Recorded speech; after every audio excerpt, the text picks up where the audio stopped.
are about to watch Nick and Niesel in the morning. Morning!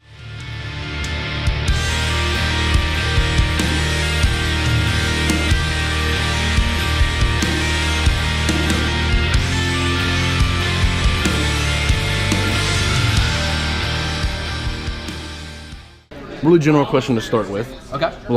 So obviously you enjoy comics. Obviously that's what you do. Is there anything other than just your love of the art form that made you want to seek this out as an avenue to pursue as like a passion? Absolutely. It was probably less the art form and actually more the conduit to be able to tell stories. Less so the art, I guess, after a while. I think at first when you first get in, you think oh man, this art is so cool and it's so different than all other kinds of art. But at the end of the day, it ends up being it's commercial illustration. You're trying to get across a point or an objective. It's not like subjective art. It's not just splashing paint on a canvas and explaining your emotions or what that describes. You're sort of trying to get to something or get something across, right? Mm-hmm. And I think that once I found that out, that super intrigued me. The ability that oh my god, I can actually tell people things or explain things or teach morals or all kinds of other stuff through doing the art this way. If that makes sense. Yeah. Mm-hmm. Of things that are out currently right now, is there anything out that you really are enjoying? To be honest, I'm not reading too many print comics at the moment. Mostly reading webcomics and manga, and that kind of stuff really blows my mind. And not even concurrent manga. I'm actually since I came into the manga game late, I'm catching up on all kinds of other stuff that just has been out for a while. Most recently, this book that's basically called blah blah blah. It's about a girl that she has a art teacher and she goes off to college and all this stuff. It's pretty mundane in its telling, but it's super relatable to me. So I really enjoyed it. What are some of your favorite mangas out right now? The mangas that are out right now. So concurrently, I was reading some of the My Hero Academia stuff, but that kind of fell off for me in a way, just because it's sort of it's just a different version of what I've already read in American comics. Even though it's a great version of it, I'm not looking for that. I'm looking for something that steps outside of that box. So I was reading what is that one called? It's hard to think of it in English. It's not Black Magic. It's Black Clover, I think. Okay. Yeah, I think that's what it's called. And that was a pretty sweet as well. Most recently, I think the series I finished was Naruto, which is fucking amazing. If you haven't read Naruto yet, you should, because it's poor form to not. I'm sure you have, haven't you? Oh, yeah. Yeah. It's incredible that Kishimoto was able to keep all those threads in line over 700 issues. That's something that can't be done in American 700? Yeah, it's one of the longest running animated shows. The show has over 900 episodes because they created so much filler over it. He told it over 15 years, and the manga itself is 700 episodes, 700 installments, and it's just incredible that he actually kept all those threads, and obviously the dude had a plan, to be able to 15-year plan. Yeah, exactly. That's a long time. Right, and the fact that he ended up and got where he wanted to go is just incredible to me. So that's amazing, and I thought Kirkman was being ambitious with just wanting to do 300. It's well, that's child's play apparently. Yeah. Well, that's what I found out, and the crazy thing about that 700 is that it's on a weekly basis, not a monthly basis. So that came out 15 to 20 pages a week. Now they function a little bit differently over in Japan, where they work as a studio in order to be able to produce all the stuff entirely. But I think that is the way to go, to be honest, because you do get out a lot of stuff, and the format really intrigued me, and I related a lot to the webcomic thing as well, because I do a webcomic that I post once a week. What is that called? So it's called Last Stop. It's on Webtoon, so if anyone wants to check that out. Awesome. And the thing that I found is that sometimes when I would read some of the manga stuff, like Naruto, for example, there are whole episodes that not really much happens in the action. People are just sort of standing around talking and they're debating things, and it didn't bother me. And I couldn't figure out why it didn't bother me, because when that happens in American comics, when I get one page of just talking heads that nothing happens, I'm pissed, oh my god, what a waste, And I think that relates to the fact that because they do so much, because you're getting so much volume, this week you get 15 pages, next week you're going to get another 15 to 20, and so on and so forth until the whole story's done.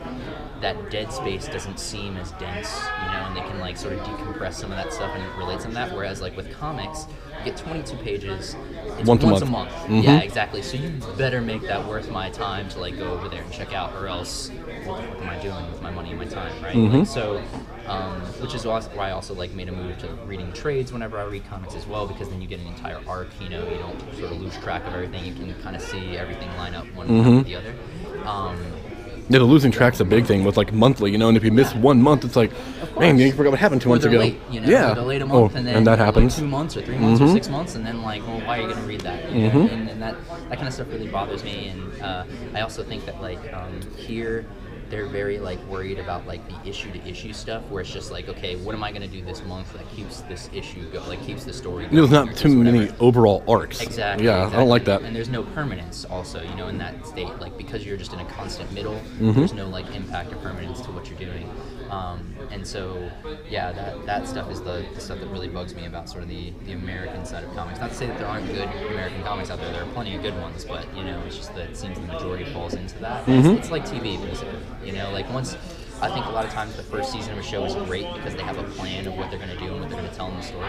But then once you get beyond that and they go into the, well, let's not get canceled this week game, you know, like then they're no longer thinking about like, okay, what am I going to do to overarch this? Yeah. Because they just don't know if they have the time to do it, which is completely reasonable, you know. But like on the Japanese side of things, when you get like approved to do a story for Jump, you get approved to do the story. No matter how long that takes or how short that takes, you got to go all the way. Yeah, there's no Fox Studios over there. Right. They're just not going to cut you off. Exactly.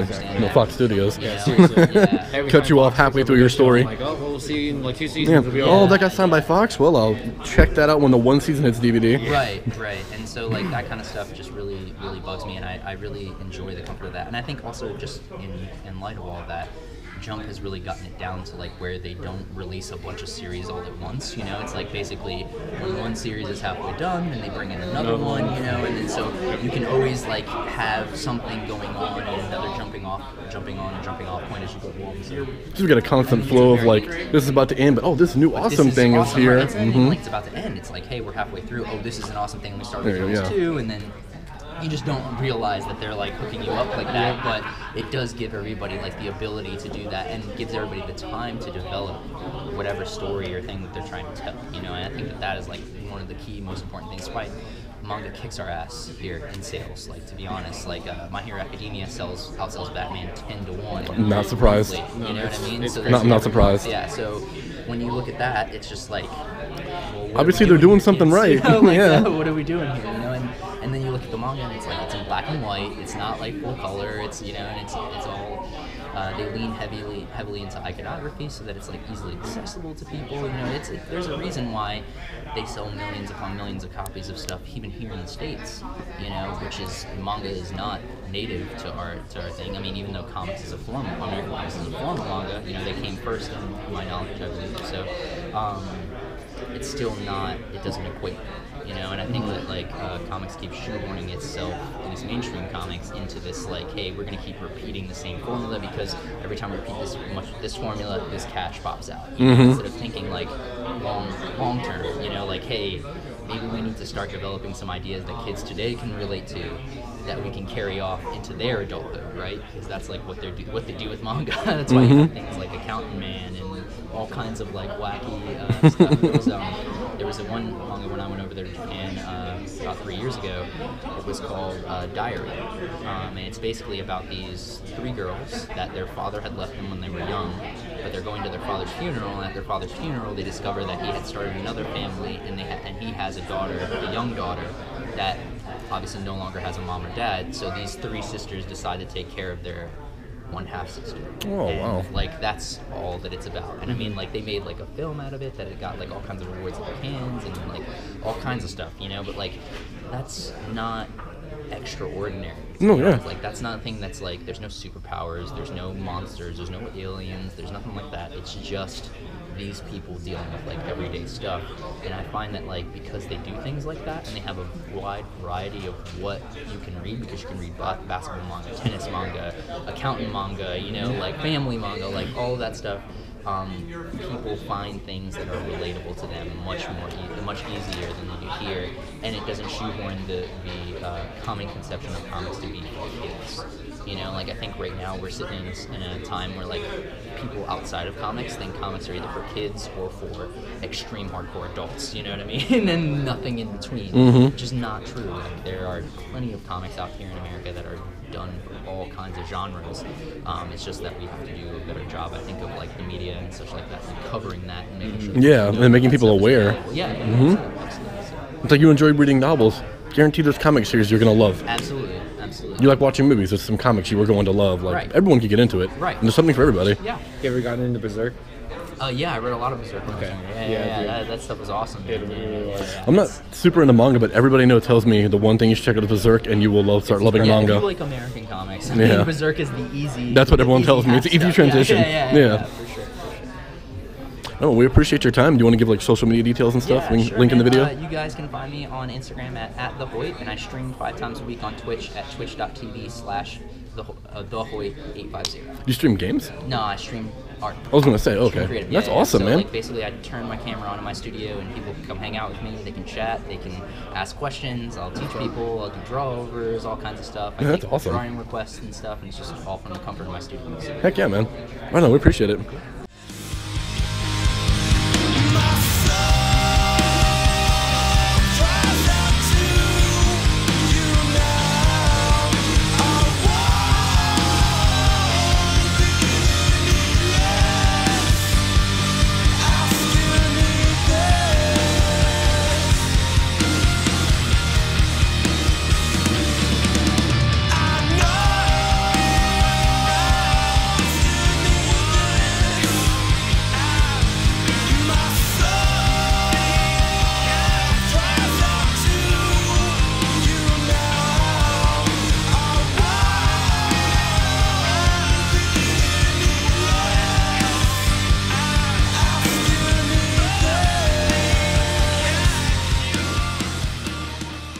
So could you tell me, right now, of everything that's out in comics, what is the one thing that you're most interested in? Probably Cosmic Ghost Rider. Really? Yeah, it's just, I like Johnny stuff in general, but it's just so gonzo and fun in a way that, and it's, although it's spun out of his Thanos run, it's not actually like connected to anything else in the world, which I kind of like in kind of modern comics and that sort of stuff. So I don't get enough like fun in comics a lot of the time. I'm also sadly horribly behind in comics most of the time, partly because I live in extremely rural Pennsylvania, which means my comic book shop is like a 2-hour drive away. So I only get there like every 3 months, so I'm always like behind. And also I find that when you're like actually working on comics, like when I get done at the end of the day, like it is hard to like sit down and read more. Reading somebody else's books, yeah. I just want to like read a novel or like sit and watch Parks and Rec. So yeah. In your panel, you were talking about like the difference between like Watershed and like certain epic stories and stuff like that. What would be like more stories that have come out sort of recentish times that you think could eventually become something that's thought of like that later on down the line? Oh, that's a good question. I wanted to ask that during the panel, but a lot of stuff was happening, I wasn't able to. You know, it is hard to say. I don't know. It's a hard question to answer. I'm trying to think what come out recently. See, there's only by recently, like the past decade. No, well, that's the thing, right? Is like it's kind of hard to judge in the moment because. So, like, I look at, like, obviously, like, Saga, right, is enormously popular and all that kind of stuff, but I don't know that Saga is, like, structurally doing anything that was that different from other comics. It's just doing it really well, right? And it's the same deal with, like, obviously The Walking Dead changed perception of comics and stuff for people, but it is fundamentally, like, a pretty straightforward kind of comic, so I don't know. I think out of sheer popularity, those things are going to be around for a while, but I don't know if they hit that same kind of watershed status. Right, you know where you look at them like a Born Again in 20 years. Yeah, and that's the same deal with, like, I don't know. Well, in fact, so he was talking about, Richard had talked about the first Sin City. I actually bought, back in the day, the Dark Horse Presents that started running, right? So I have the first part of the first Sin City story somewhere in my storage. I don't know at the time that I realized how radical what he was doing with like negative space and all that kind of stuff was. I knew it didn't look like anything I had seen. And honestly, that first chapter doesn't even...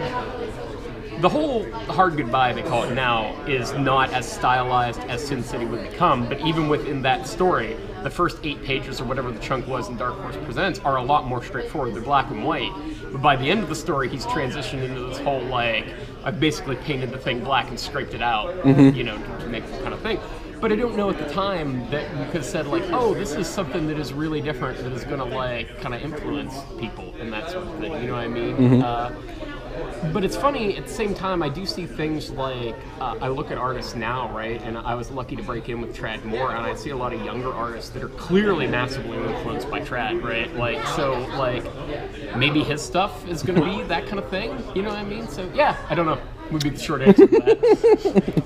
So what do you, all right, so just like a general question, what was it about comics that made you want to pursue that as, like, your job, like your passion? You know, I've always loved comics, and when I say always, I'm being about as literal as I can, because one of my earliest memories is I was reading a Popeye comic when I was like 2. I was just looking at the pictures, right? But like, I know my comic thing goes back that far, right? And I remember reading the Electric Company magazine and Spider-Man strip that actually was written by Stan Lee was in that, you know, and I never got away from comics. But I can't draw, so I never thought comics was a thing I could do. And then I realized when, you know, I got on the internet when I was in my early 20s and like, oh, I can hook up with artists here. I mean, this is a thing. But yeah, it's basically that I've always loved the medium, and it always seemed like something that I could do and wanted to do. I don't know that I could give you a deeper answer than that. I mean, that's a pretty good answer. I just loved it, and it seemed fun.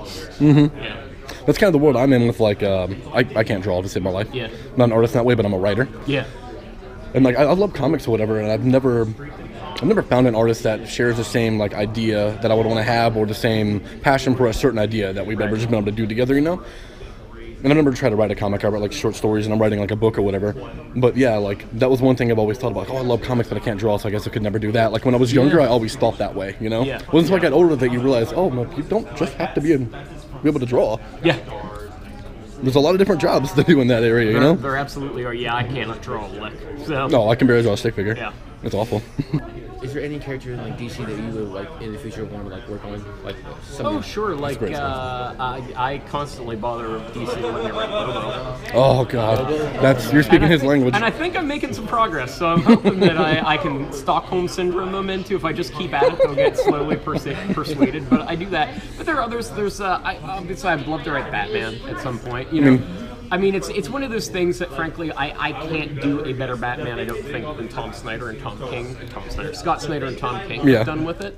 But I love the character and I like to do it. I would really like to take a crack at Bane, too. Oh, man, that's one of my favorite villains, period. Yeah, and that's my thing. When people ask me characters you want to write, honestly, a lot of times it's villains. Like, I would love to do something with Kingpin over at Marvel, too, you know what I mean? Like, I just adore that character. Oh, yeah. So, yeah. He's amazing. Right on. Well, we appreciate your time. Thank you for doing this. Problem. Oh, you want to give like social media details and stuff so we can have it on there? Sure. You can find me at Justin Jordan Comics. Facebook is my Facebook page, and Justin Jordan Comics at Instagram, and Justin_Jordan at Twitter. Awesome.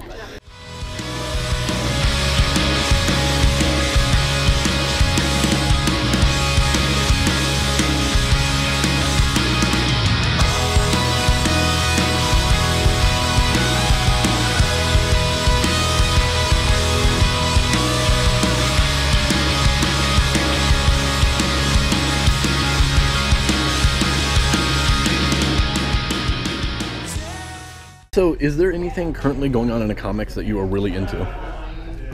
That I'm currently like any series? Oh, you know, I'm at this point I'm not reading as much as I should. Yeah. I'm really distracted with making art and reading scripts as they come in and things like that. I really don't have time to keep up with any series. Couldn't let me ask what kind of scripts are you generally reading?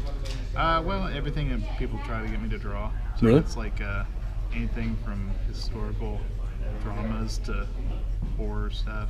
I mean, people find me online and they send me scripts. So. Do you find that there is like an avenue or a style that you like more than anything else? I'm open to trying anything, but I like stuff that obviously is lets me experiment with lighting and playing around with character and everything like that. And to be honest, I've done stories that I didn't think I'd be really into just because the script was pretty good. Yeah. That's always cool to discover that. Yeah. Is there anything that you could I guess maybe pinpoint as to like why you wanted to get into and pursue. Oh my gosh, can I speak, please? And pursue doing comics. Not necessarily like a specific series, but maybe just, I don't know, any kind of reason that you can think of. Well, I love the medium. I like that you can control so much of it, and your work shows through. You're not hidden behind a team of 1,000 people or anything like that. When you do video games or anything else I've been a part of in the past, or creating kind of interactive media and stuff like that, you're just kind of hidden away. And this one, the creative teams are real obvious, which I really like. So that's one reason I definitely do comics. Yeah. It's just fun to be that involved. How it comes out. What are some of your favorite series that you've like of all time, essentially?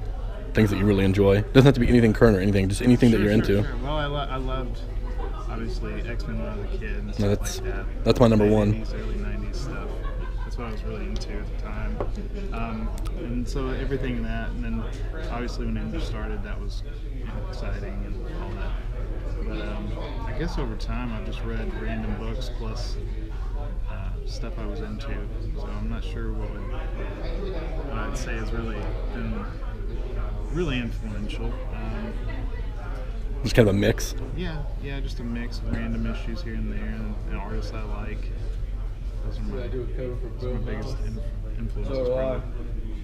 Probably. Right, well, we appreciate your time. Do you want to give like social media details or anything people do to find you? Yeah, I'm on Instagram at Alex Ogle, and my website is alexogle.com. My email is alex@alexogle.com. So if anybody wants to shoot me an email or check out art, that's the best way to do it. Awesome, and well, thank you for your time. Day 2. Dose. De los Dos. Of the Epik Comic Show is in the books. It is. It was pretty freaking epic. Dude, it was epic. I didn't even mean it that way, but yeah. No, it was. It was pretty awesome. Dude, check out the rocket fuel. Rocket fuel? The rocket. That's rocket. That's rocket fuel. Just making sure everybody gets that right there. Yeah, real quick. for sure. You need to know. Yeah, so it was pretty freaking awesome, man. Some awesome panels we talk about in our podcast. And, yeah, I don't know, man. I don't even really know what to say. It was so cool, man. There was so much. Yeah, it was. There was just so much going on. Process. Yep. Like tomorrow's a slow day for it. It's just like meet and greets and signings and stuff. And we're going to interview Donnie Cates tomorrow, which is pretty freaking epic. Can't wait for that, bro. So that's going to be on the blog coming on Monday. So yeah, make sure you stay tuned for more Nick and Niesel goodness, more fat times at Nick and Niesel High. No, Nick and Easel Royale. Royale. Peace out.